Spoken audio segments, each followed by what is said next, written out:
예, 제가 이제 2박 3일을 이렇게 보냈습니다. 어, 제가 2박 3일 동안 이 교회를 경험을 해보니까, 우리 박행신 목사님이 왜 fun수가 됐는지 이해가 됩니다. 참 좋은 교회네요. 참 좋은 교회예요. 예, 제가 참 은혜를 많이 받습니다. 많이 감동을 받습니다. 이제 새벽에 어제 애들 예배 드리는 거 보고도 제가 참 많은 감동을 받았고, 오늘 새벽에도 청소년 아이들이 나와서 하는데도 참 은혜를 많이 받았습니다. 그 아이의 기도 어제 저한테 상당히 마음이 찡하게 와닿았어요. 예. 그 아이의 진실한 기도가 저한테 상당히 와닿는데, 오늘 아침에도 기도하는데 그 아이가 나쁜 곳에 끌려다니지 않게 해주세요 하는 그 기도가, 정말 우리 아이들이 정말 그렇게 사는데 쟤는 정말 그런 문제의식을 가지고 사는구나, 그런 생각이 들어가지고요, 저 상당히 뭉클했어요.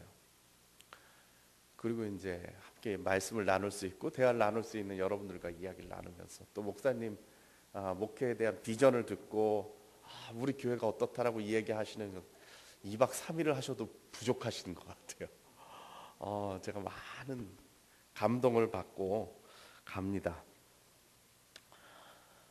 오늘 제가 교회에 대한 이야기를 할 겁니다. 예.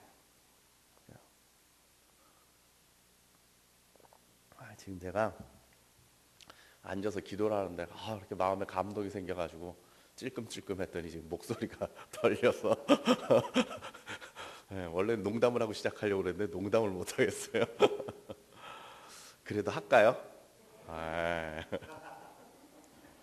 제가 2박 3일 동안 이렇게 이천에 제가 지금 8년째 근무를 하는데 이렇게 맛집이 많은 줄 몰랐어요. 끼니 때마다 좋은 꼴로 인도해 주신 우리 박 목사님을 쫓아서 잘 먹었습니다. 그랬더니 옛날 생각이 나더라고요. 어느 목사님이 부흥회를 갔어요. 옛날 시대니까 이제 먹는 게 귀할 때인데, 저쪽 이제 바닷가 쪽으로 부흥회를 갔더니 해산물에 이 바다에서 나는 산의 진미로 대접을 하더래요. 그러니까 없던 때니까 막 주는 대로 다 먹고 올라섰는데, 뱃속에서 구라파 그분 표현입니다. 뱃속에서 구라파 전쟁이 터졌다는 거예요. 뿌글뿌글 하는데, 옛날에 부흥회 할 때 사람들이 막 미어터지게 모이거든요. 동네 사람들까지 다 오잖아요. 그러니까 아이들이 다 이 위로 올라왔대요. 강대상 뒤로. 그래가지고 이제 발 디딜 틈이 없이 애들이 쫙 앉았는데, 속은 부글부글거리고 방구는 한번 껴야겠고 이걸 어떻게 하나 그러다가 그냥 회개하라 그러면서 뿡 꼈대요. 아무도 눈치를 못 챘대요. 아무도 눈치를 못 했대요. 성공적으로 그 박자를 잘 맞췄대요. 거기까지는 좋았는데 뒤에 앉아가지고 개구진 놈이, 야 어떤 새끼가 꼈냐 그러더니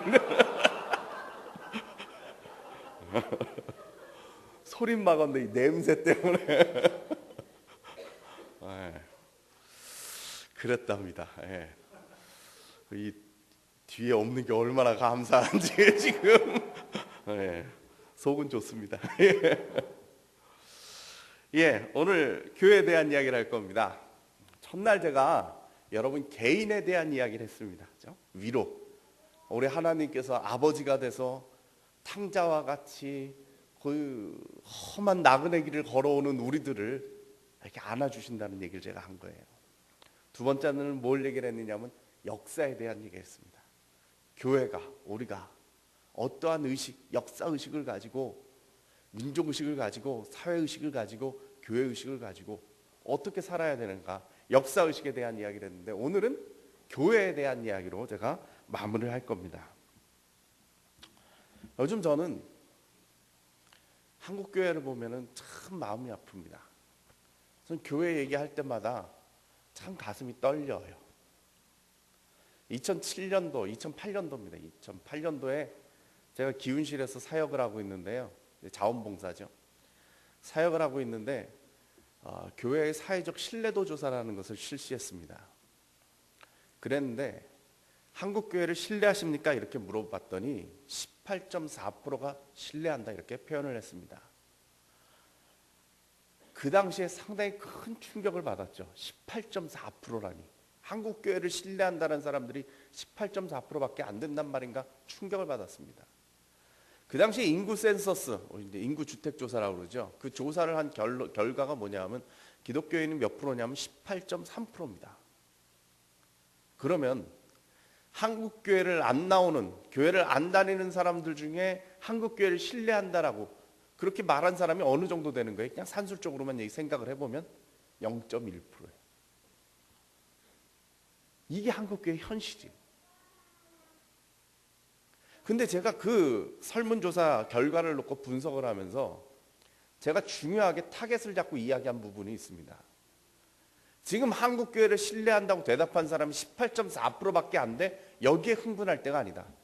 중요한 사실은 뭐냐? 나는 한국교회를 신뢰하지 못하겠습니다라고 대답한 사람들이 48.3%였습니다. 약 50%에 가까운 사람들이 자기 의견을 표현하는데 뭐라고 그러냐? 난 한국교회를 신뢰하지 못하겠습니다. 이렇게 표현을 했다는 거예요. 보통 이런 설문조사를 하면 사람들이 대답을 보통에다 이야기를 합니다. 잘 모르겠다. 만약에 설문조사 기관에서 여러분들에게 전화를 해가지고 갑자기 여러분 불교를 신뢰하십니까? 이렇게 대답한다면 여러분들 뭐라고 대답하시겠습니까? 뭐 생각해 본 적이 있나요? 그런가 보다 하겠죠. 보통 그렇게 대답을 합니다. 근데 대한민국 사람들은 한국교회 그러면 자기 의견이 명확하게 있는데 50%가 대답을 하기를 뭐라고 그랬느냐? 난 신뢰하지 못하겠다. 저는 이 50%의 충격을 받았어요. 정말 교회가 이런 곳인가? 이런 생각이 드는 것이죠. 2007년도에 아프가니스탄 피랍 사태가 있었죠. 샘물교회 사건이라고 소위 얘기하는. 그때 여러분들 얼마나 힘드셨겠어요, 그죠? 교회 다닌다는 그 이유 하나로 너도 예수 믿니? 그러면서 얼마나 많은 공격을 우리가 받았어요. 그때 제가 그 샘물교회를 돕는 대책위원회를, 제가 그 교회 소속이 된 건 아니고 전문가들이 가서 도와주는 그 전문가 그룹에 제가 또 속해가지고 같이 꼈습니다. 교수로, 신학교 교수로. 제가 직접 현장을 겪어보니까요, 세상에 이런 난리가 없어요. 여러분들이 들어서 알고 계신 내용들에 제가 확신하건대 90% 정도는 거짓말입니다. 유언비어예요. 왜 그렇게 됐느냐? 사건은 터져가지고 매일매일 신문은 채워야 되는데 기자들을 현지로 못 들어가게 해놨어요. 아프가니스탄으로 못 들어가게 해놓으니까 이 사람들이 신문 지면을 채울 게 없으니까 인터넷에 떠도는 얘기를 가지고 이런 얘기도 있더라 그러면서 신문에다 실었어요. 그랬더니 안티기독교가 자기가 마음대로 막 꾸며가지고 말을 만들어냈는데 어느 날 보면 조선일보에 자기 글이 의견이 실려 있는 거예요. 더 신나가가지고 얘기가 부풀려져가지고 대부분 한 90% 정도는 거짓말이라 이렇게 보시면 돼요. 그러니 당사자들은 얼마나 억울했겠어요. 속이 터지죠. 근데 저희들이 맞다 틀리다 얘기하지 말라고 그랬어요. 그 당시에 무슨 얘기를 한다고 대한민국에서 그 얘기를 믿어주겠어요.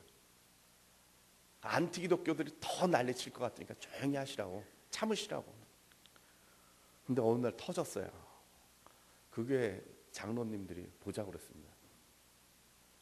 그랬더니 수석 장로님 한 분하고 주일날 밤이에요. 전 지금도 기억해요. 그 교회 구석에 그 기자들이 하도 진치고 있으니까 어두운 방 한 군데에서 미팅을 시작을 했어요. 그 장로님이 나 도저히 못 참겠다. 왜 우리가 이래야 되느냐? 진실은 밝혀야 될 거 아니냐?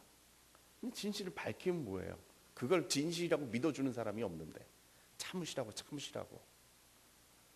그래서 속을 터트리다가 나가시는데 그 어두운 식당에서 이 장로님이 찬송을 부르면서 나가시더라고요.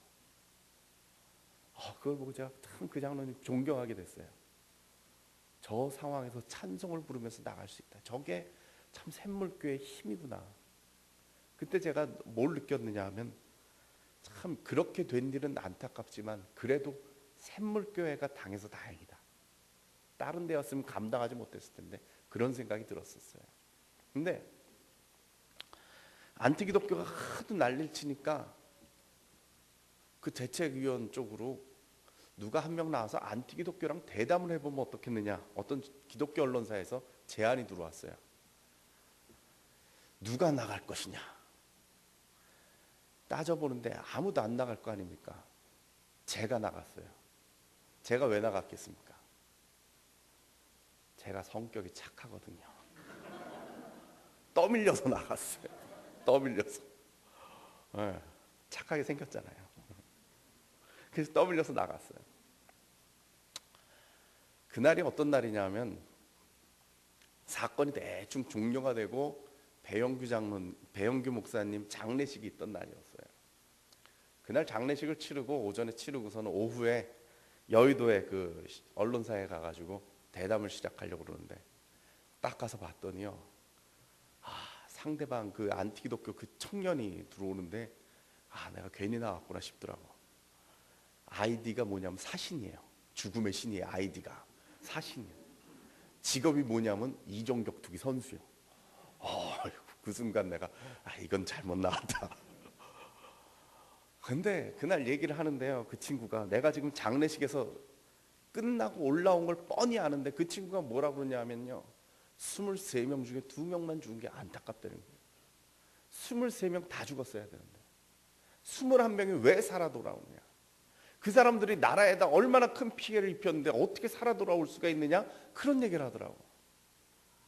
너무 충격을 받았어요. 예수 믿는 게 이 대한민국에서 죽을 일입니까? 여러분 그렇게 생각해 보셨어요? 그 사람들이 거기가 아프가니스탄 가가지고 도와주고 의료봉사하고 뭐 이랬던 사람들인데 그게 죽을 이유가 됩니까? 아니, 그 납치해 간 테러 집단을 미워하는 사람은 없고 어떻게 예수 정하다가 그렇게 된 자기 동포를 향해서 죽어서 마땅하다는 게 말이 될 일이에요. 이 피랍됐다가 풀려난 21명이 돌아오는데요, 저희들이 뭐라고 얘기를 해놨느냐 하면 무조건 들어오면서 국민들께 심력 끼쳐드려서 죄송하다고 얘기하면서 들어오라고 그랬어요. 그랬더니 이 사람들이 충격을 먹었어요. 어떻게 돌아간 사실을 모르잖아요. 근데 들려오는 얘기가 자기네들은 겨우 죽다 살아났는데 자기들한테 하는 얘기가 그냥 죄송하다고 그래라. 그러고 들어왔다는 거예요. 김포공항 인천공항 들어올 때 그 사람들 사진 기억하십니까? 머리 숙이고 사과부터 시작했습니다. 근데 결함 맞았어요. 대한민국이 저는 상당히 잔인하다고 생각해요. 어떻게 자기 동포가 돌아오는데, 살아서 돌아왔는데 맞아줄 생각을 안 하고 거기다 결함 던지고 욕할 생각을 하게. 그 비슷한 시기에 이탈리아의 기자 하나가 그 탈레반한테 납치가 됐다 돌아온 적이 있어요.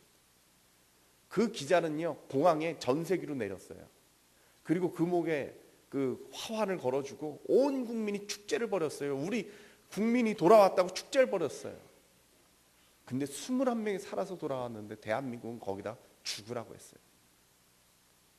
정말 예수 믿는 게 그렇게 이 대한민국에서 죽을 죄입니까? 근데 우리 상황이 그랬어요. 여러분, 교회가 그렇게 악한 집단이에요? 죽을 만한 겁니까?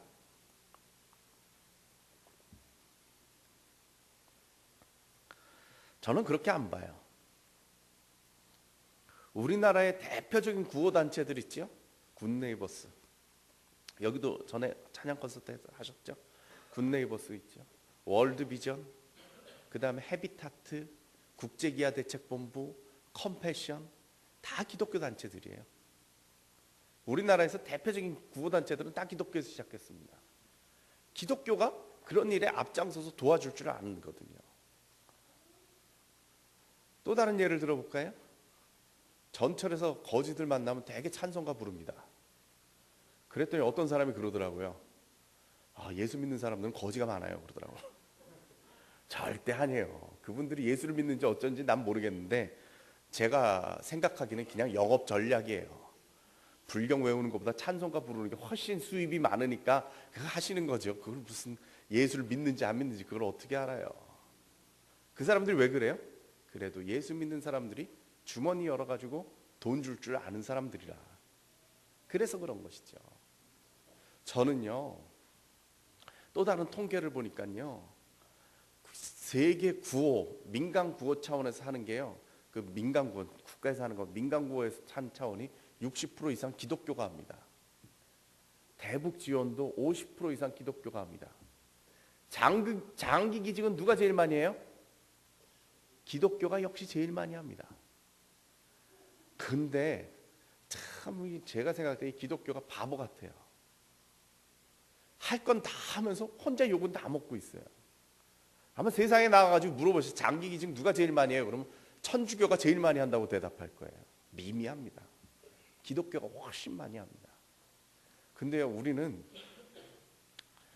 이 오른손이 하는 일을 왼손이 모르게 하라, 이것 때문에 그런 건지 이게 세상에 알릴 줄 몰라요. 근데 불교나 천주교 같은 데는 그런 홍보 담당들이 있어가지고 조그만 일을 크게 부풀려서 잘 홍보를 한다. 근데 우리는 아둔해요.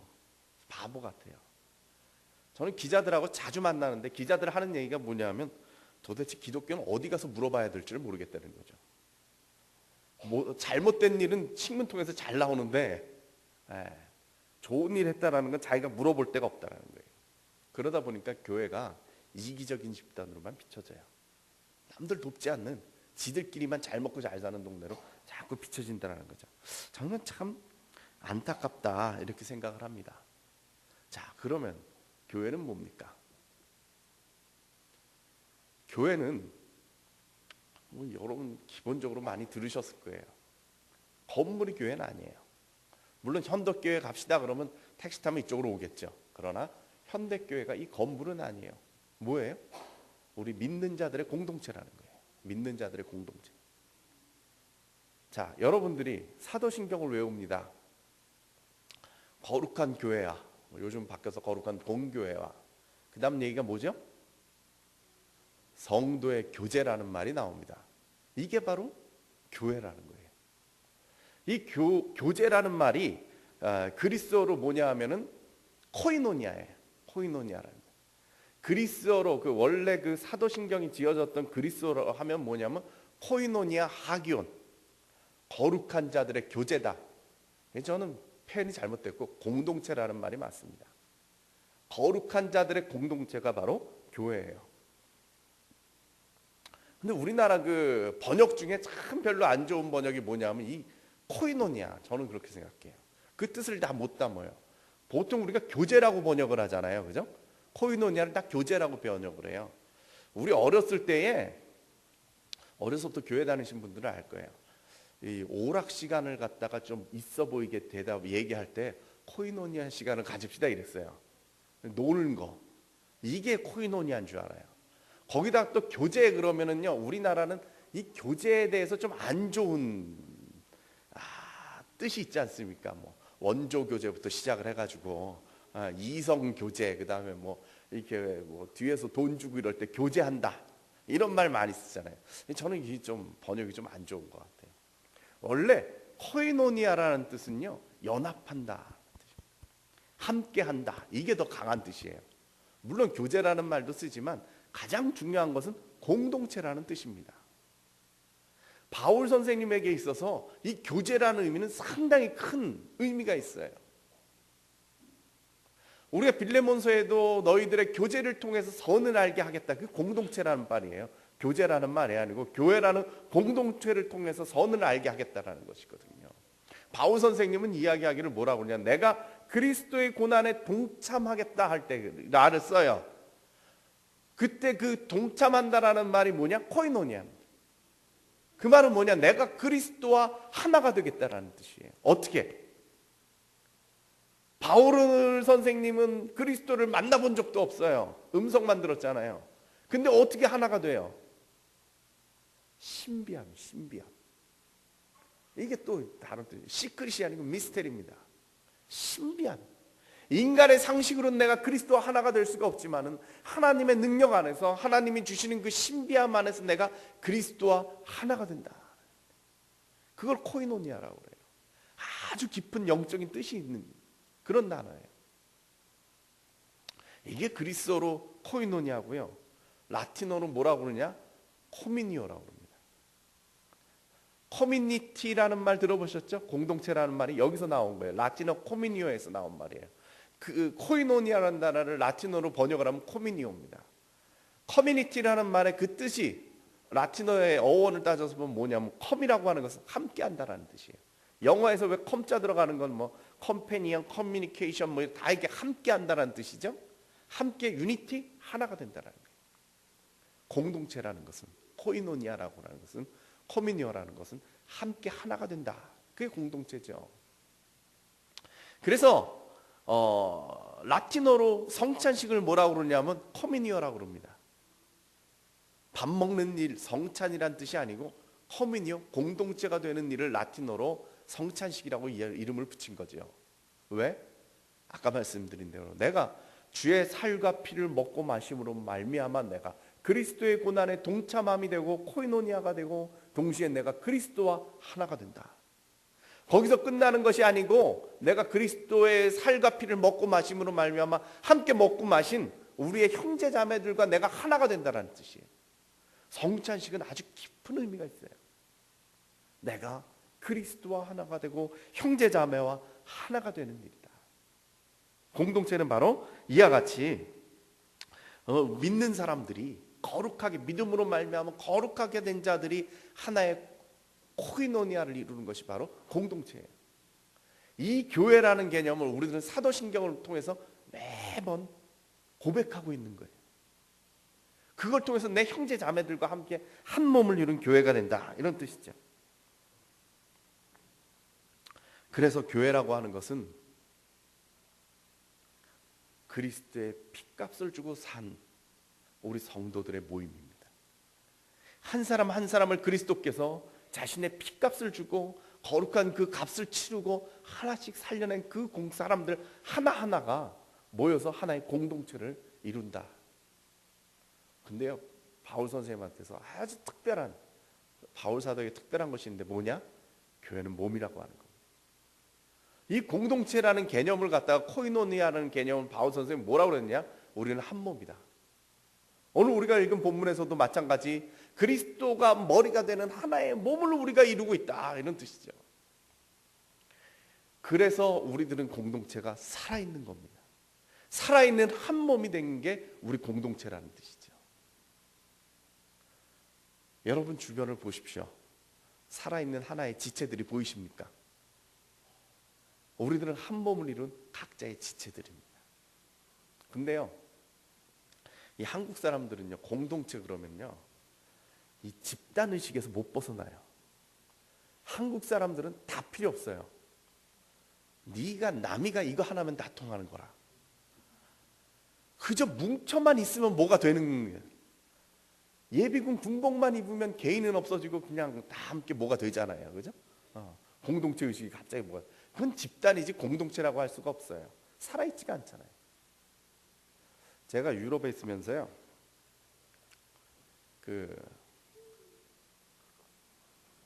유럽 유학생 선교회 총무를 했어요.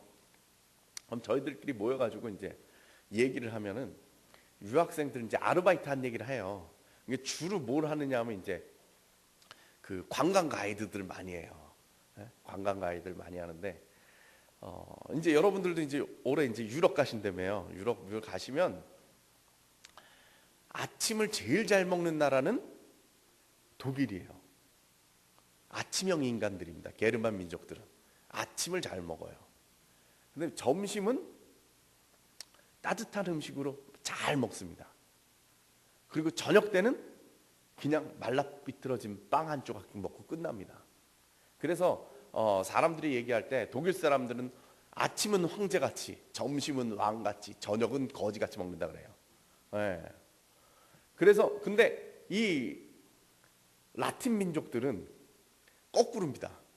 아침은 먹어봤자 그 카페 라떼에다가 토스트 한 쪽이 끝이에요. 점심은 대충 먹어요. 왜냐하면 낮잠을 자야 되기 때문에 대충 먹고 저녁 때가 되면 한 4시간씩 밥을 먹습니다. 늘어지게 먹어요. 그래서 그 이태리 사람들은 아침은 거지같이, 점심은 왕같이, 저녁은 황제같이 먹는다 이래요. 그러니까 유럽 여행 가시면은 아침 포함 그러면은 이태리 쪽은 말짱 꽝이고 독일 쪽에 아침 포함, 이건 상당히 중요한 거예요. 요령을 아셔야 돼요. 근데 어, 이태리 사람들은 저녁 먹을 때요. 아유, 밥 주문하는 데만 해도 한 2, 30분 걸립니다. 레스토랑 잘못 들어가면 그냥 정식으로 먹기 시작을 하면 그냥 먼저 이제 어페타이즈라고 그래가지고 밥 먹기 전에 단 술이나 뭐 단 음식을 하나 먹어요. 그 다음에 샐러드를 먹어요. 그 다음에 스프를 먹습니다. 그 다음에 고기를 먹어요. 그 다음 생선을 먹고요. 여러분 이태리 식당 가면 뭐 먹어요? 피자 뭐 그 다음에 그 스파게티 뭐 이런 거 먹잖아요. 이거 다 먹고 마무리로 우리 냉면 먹듯이 먹는 게 그거예요. 그 다음에 디저트 먹고 이러고 끝나는 거예요. 근데 주문을 할 때마다 이건 뭘 드실 건지 드레싱은 뭘 할 건지 소스는 뭘 하는지 거기에 맞춰서 와인은 뭘 드실 건지 다 주문하니까 얼마나 걸리냐면 2, 30분 걸려요. 주문만 하는데. 근데 이게 저녁 때만 그렇지 이태리 식당은 점심 때는 한가합니다. 사람들이 식당 잘 안 옵니다. 빨리 대충 먹고 자러 가기 때문에. 그 이태리 식당 주인들이 뭘 하느냐 하면 한국 식당 구경을 옵니다. 40명, 50명짜리 단체 버스가 들어갔는데 10분 만에 이빨을 쑤시고 나오는 거예요. 대단한 거죠. 이태리 사람들은 상상을 못하는 겁니다. 그 시간에 자기들은 주문도 못하는데 이 사람들은 이빨을 쑤시고 나와요. 어떻게 가능합니까? 메뉴 통일. 그런 여행 가보셨어요? 네. 다 가면 벌써 식당 근처에 가면 가이드가 지금 5분 뒤에 도착합니다.